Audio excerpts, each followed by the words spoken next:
ഞാൻ ആലോചിക്കണതേ ചിന്നുവിന് കാര്യമായിട്ട് എന്തെങ്കിലും ഒന്ന് ചെയ്യണം. പക്ഷെ അങ്ങനെ ചെയ്യുകയാണെങ്കിൽ അത് കുഞ്ഞളിയനും കൂടെ ഒരു സൗകര്യപ്രദമായിട്ടുള്ള അയാൾക്കൂടെ എന്തെങ്കിലും ഒരു ഇൻകം വരുന്ന രൂപത്തിലുള്ള സഹായം വേണം ചെയ്യേണ്ടത്. അതാണ് വേണ്ടത്. അല്ലെ ഞാൻ വിചാരിക്കുന്നേ അവന് ബിസിനസ് ചെയ്യാനായിട്ട് എന്തെങ്കിലും ഒരു സഹായം ചെയ്താലോ? അയ്യോ അടാ, ബിസിനസ് ചെയ്യാനുള്ള ബുദ്ധിയൊന്നും അവനില്ല. മൊത്തം കുത്തിയോ കുമ്പളം മുളയ്ക്കുവോ മാമ? ഇത് കണ്ടാ? അയ്യോ മാലതി, ശ്യാമള കുഞ്ഞമ്മയുടെ മോള്. അയ്യോ ഇവൾ എന്ത് സ്ലിം ആയിരിക്കും നോക്ക്. എനിക്ക് നോക്കട്ടെ. എന്ത് തടിയായിരുന്നു, മെലിഞ്ഞ് എന്തൊരു വണ്ണമായിരുന്നു. അതിന് ആളെയും കണ്ടിട്ടുണ്ടോ? ഇല്ല. പിന്നെ നോക്ക് മാമ, മാലതി നമ്മളെ മനസ്സിലായി. അയ്യോ പണ്ട് എന്റെ കൈ തൂങ്ങി നടന്ന പെൺകുട്ടിയാണ്. ആ ഇപ്പൊ ഒരു കാര്യം മനസ്സിലായി. ഡയറ്റ് കൺട്രോൾ ചെയ്താ ആർക്കും വലിയ. അത് ശരിയാ. അതെ, പക്ഷെ ഒരു കാര്യം അല്ല, അത് ശരിയല്ല. അതിനെ ഒരു മനസ്സ് വേണം. മനസ്സ് വേണം. ഒരു ഫോട്ടോ കാണിച്ചപ്പോ നിങ്ങൾ അതിൽ നിന്ന് മനസ്സിലാക്കിയ കാര്യങ്ങളായിരിക്കും ഇപ്പൊ ഇങ്ങോട്ട് എഴുന്നള്ളിച്ചത്. അതല്ലേ അതല്ല, വണ്ണം കുറച്ചത് കാണിക്കാനല്ല ഞാൻ പറഞ്ഞത്. പിന്നെ ആ മാല ഉണ്ടോ? നെക്ലസാ? ആ. ഓ അവൾക്ക് നന്നായിട്ട് ചേരും. കണ്ട ശരിയാ. അവക്ക് ചേരും ഇല്ലെന്നുള്ളത് എനിക്ക് അതുപോലെ ഒരെണ്ണം വേണമെന്ന് പറയാനാണ് ഞാൻ വന്നത്. അയ്യേ മണി, നിനക്ക് ചേരൂല. അതെനിക്ക് ചേരാത്ത. അത് ഈ നല്ല മെലിഞ്ഞ സ്ത്രീകൾക്ക് ചേരുന്ന നെക്ലസ് ആണ്. അതാണ് അവൾക്ക് ചേരുന്നത്. ഓ, ഇപ്പോഴല്ലേ നിങ്ങളുടെ മനസ്സിലിപ്പോ എനിക്ക് മനസ്സിലായത്. വണ്ണുള്ളവളായതുകൊണ്ട് എനിക്ക് ഒന്നും ചേരില്ലെന്നല്ലേ? കണ്ട മാമ, എന്റെ വണ്ണം ഒരു കുറവായിട്ട് ഇങ്ങനെ കണ്ടോണ്ടിരിക്കാന്ന് ഞാൻ പ്രതീക്ഷിച്ചില്ല. അയ്യോ ഞാൻ അങ്ങനെ ഉദ്ദേശിച്ചല്ല. അങ്ങനെ തന്നെ ഉദ്ദേശിച്ചത്.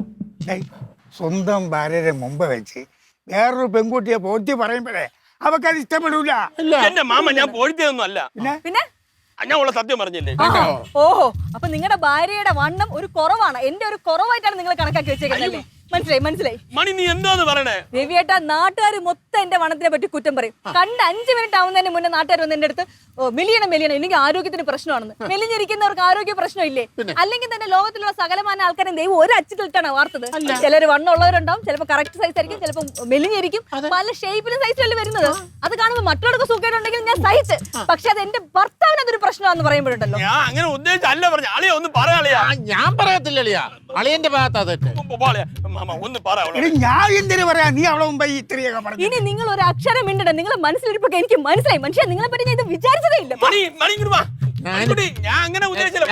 അളിയൻ അങ്ങനെ ഒന്നും പറയണ്ട. ഞാനും അങ്ങനെ വിചാരിച്ചില്ല. സത്യം എന്തോ മണിക്കൂട്ടാ ഒരുമാതിരി എരുതില്ല, എണ്ണ ഒഴിക്കില്ലേട്ടാ.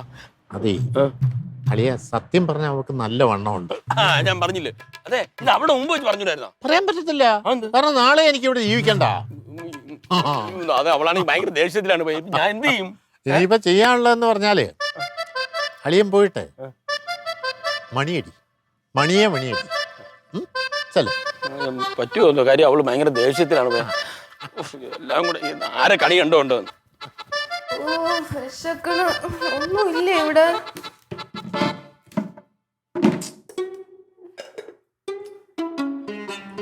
പിങ്കി എന്തിനായിരിക്കും ഇടയ്ക്കിടയ്ക്ക് ഇങ്ങനെ കട്ട് തിരുന്നത്? കട്ട് തിരുന്ന സുഖം എന്താണെന്ന് എനിക്കും അറിയാം. എന്തെങ്കിലും ഉണ്ടോ ഇവിടെ?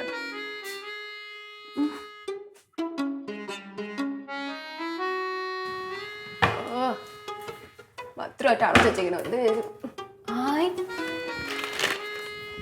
മുറുക്കും ബിസ്ക്കറ്റ്.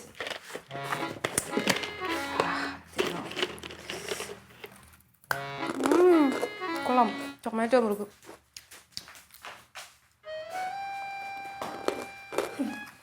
ഇങ്ങനെയൊക്കെ ആയിരിക്കും ഞാൻ ഒരിക്കലും കരുതിയില്ല. കണ്ണും ചോരയില്ലാതെ എന്നെ എന്തൊക്കെ പറഞ്ഞു. സോറി അമ്മ, ഞാൻ അറിയാതെ വിശന്നിട്ട്. നിനക്കൊരു കാര്യം അറിയോ? എന്റെ ചെറുപ്പകാലത്ത് എന്നെ കാണാൻ എന്ത് ഭംഗിയായിരുന്നു അറിയോ? എന്റെ പുറകിൽ എത്ര ചെറുക്കന്മാർ നടന്നിട്ടുണ്ടെന്ന് ഞാൻ പറഞ്ഞിട്ടില്ലേ? എന്റെ അച്ഛന്റെ കല്യാണാലോചന വന്നപ്പോ ഉണ്ടല്ലോ, എന്റെ സകലമാന ബന്ധുക്കൾ എന്റെ അടുത്ത് പറഞ്ഞ്, മണിക്കുട്ടി പെട്ടെന്നൊരു തീരുമാനം എടുക്കരുത്, ആലോചിച്ച് തീരുമാനിച്ചാൽ മതി, ഈ ചെറുക്കൻ നിനക്ക് ഒരു ചർച്ചയില്ല, നല്ല നല്ല മണി പോലത്തെ ചെറുക്കന്മാരെ കിട്ടുമെന്ന് പറഞ്ഞു.